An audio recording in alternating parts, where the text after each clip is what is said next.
میرے عزیزو ذرا دل تھام کر سنو، یہ حدیث شریف باپ کے لیے جنت کی خوشخبری ہے اور بیٹیوں کو رحمت کہنے کا اعلان ہے۔ حضرت عقبہ بن عامر رضی اللہ عنہ روایت کرتے ہیں کہ رسول اللہ صلی اللہ علیہ وسلم نے فرمایا، جس شخص کی 3 بیٹیاں ہوں وہ ان پر صبر کرے، انہیں کھلائے پلائے، اپنی حیثیت کے مطابق انہیں پہنائے، تو یہ تینوں بیٹیاں قیامت کے دن اس کے لیے جہنم سے پردہ بن جائیں گی۔ تو میرے بھائیوں، بیٹیاں امتحان نہیں، بیٹیاں امتحان پاس کرانے والی ہیں۔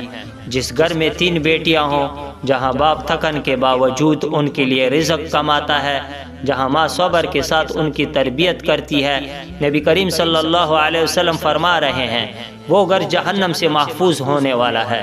یہ صرف روٹی کپڑے کی بات نہیں، یہ صبر کی بات ہے۔ لوگوں کے طعنے، معاشرے کے جملے، تنگی کے دن، سب کچھ سہ کر بیٹیوں کو سینے سے لگانا، یہی صبر ہے۔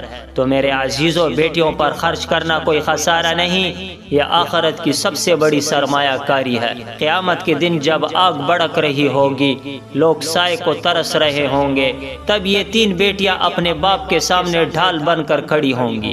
اللہ ہمیں بیٹیوں کو رحمت سمجھنے، ان پر صبر کرنے اور ان کی عزت کے ساتھ پرورش کرنے کی توفیق عطا فرمائے۔